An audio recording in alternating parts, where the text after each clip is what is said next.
も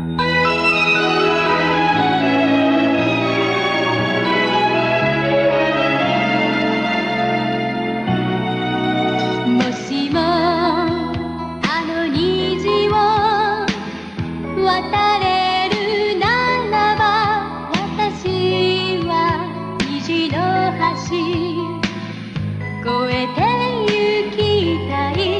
遠く知らない街まで行って幸せの歌を覚えてきたい。雨上がり雨誰が歌ってる窓の外、森を越え谷を越えどこへ行く虹よ、いつでも夢を見る。知らない街と私のことを待ってる人。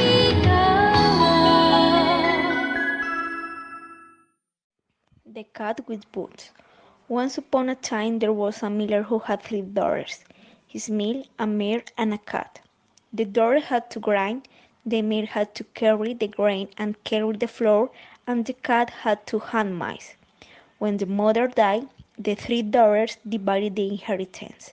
The older inherited the mill, the second the mare, and the third the cat. It was the only thing left. Then she became very sad and said to herself, I am the one who has left the worst stuff. My older sister can grind and my second sister can ride her mare. But what am I going to do with the cat? If I make a pair of dresses with her skin, I will have nothing left. Listen, began the cat, who had understood everything. You must not kill me just by removing a pair of bad dresses from my skin. Have them make me a pair of boots so I can go out, get people to see me, and so you will get help.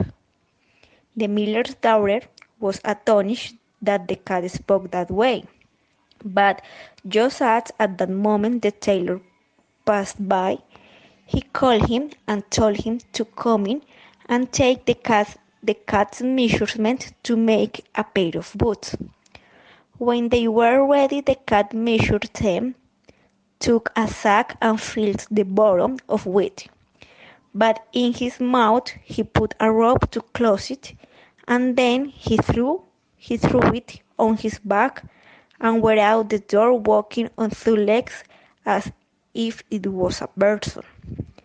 At that time, a king reigned in the country who liked to eat trout, but there was such misery that it was impossible to get any. The entire lakes were full of them, but they were so elusive that no fisherman could capture them. That he cat knew, and it was proposed that he would make things better. When he reached the lake he opened the sack, spread the worms inside, and then placed it on the grass, putting the cave in a hedge. There he hid himself and began to hunt and stalk. Soon the throw arrived. They found the worms and they went jumping in the net one after another. When there was a good amount inside, the cat pulled in the rope, closed the sack, running towards it. Then threw the sack behind its back and went straight to the king's palace. The guard shouted, Hi, where are you going? Let's see the king, replied the cat without further ado. Are you crazy? A cat to see the king? Let him go, said another, that the king is often bored and perhaps the cat pleased him with his grunts and purrs. When the cat arrived before the king, he bowed and said, My lady, the countess. Here she said a very low and distinguished name. She paid her respects to her lord the king, and set her here some trout She has you caught with the net. The kid marveled at those fat true. There was no room for joy, and he ordered that they put in the cat's sack all the gold from his treasure that he could carry. Take it to your lord, and also thank him very much for his gift.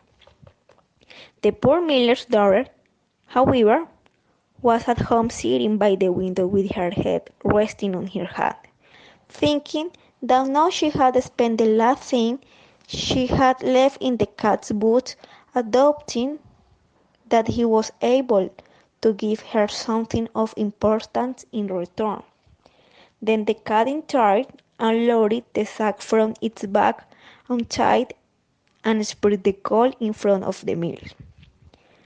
Here you have something in exchange for the boots, and the king sent his regards and thank yous very much. The mill was very happy for that gift, without yet understanding very well how it had gone through.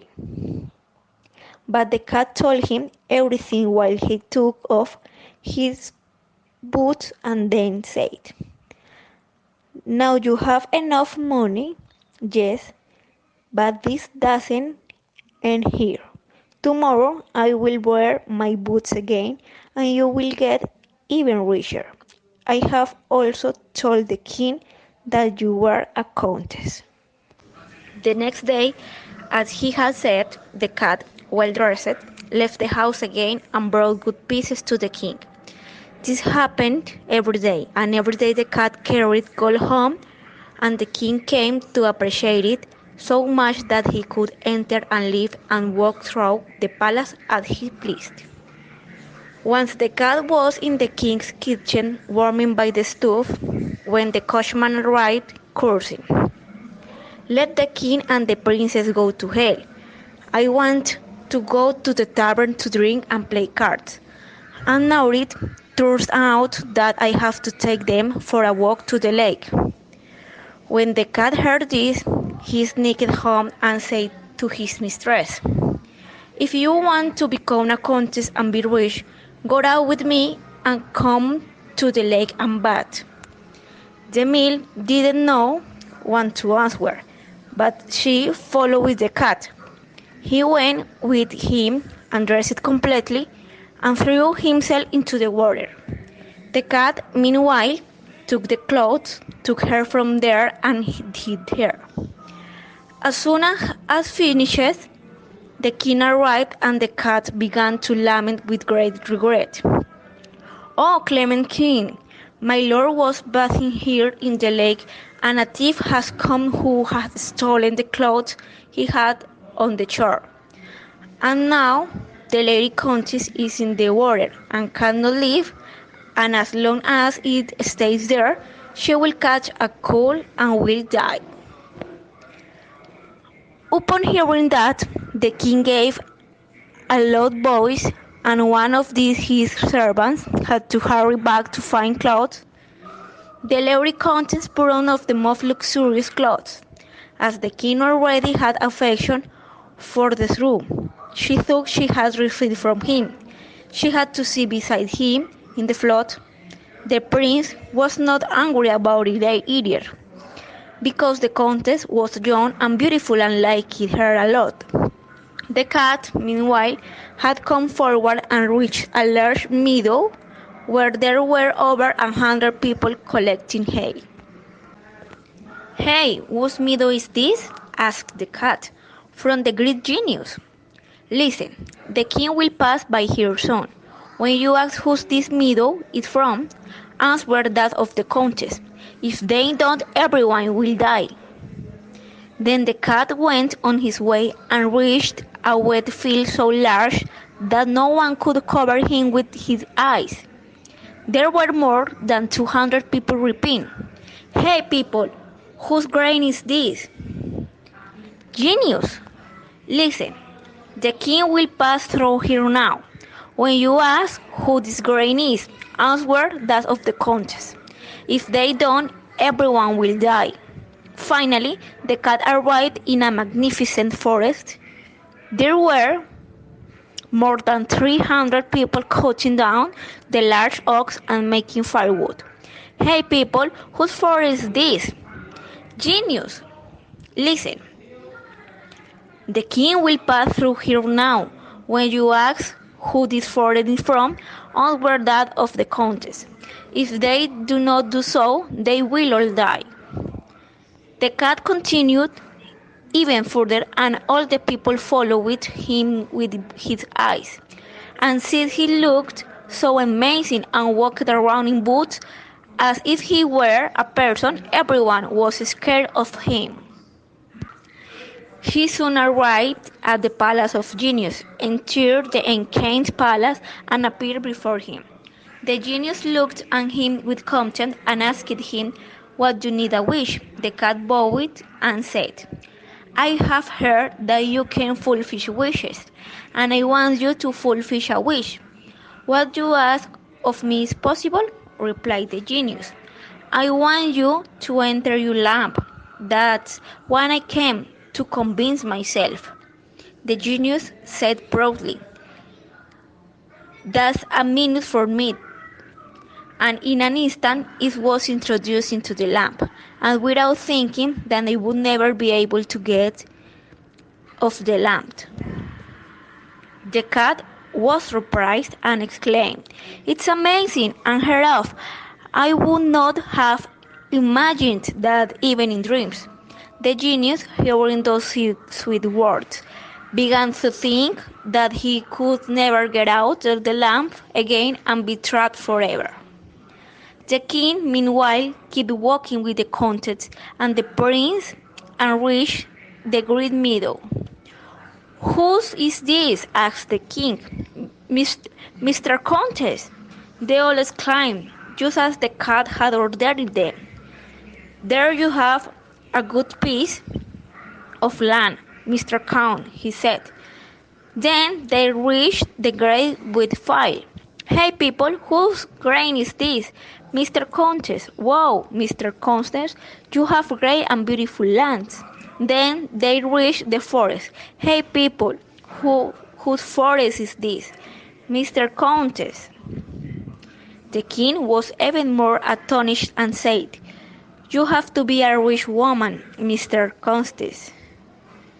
I don't think he has a forest as magnificent as this one."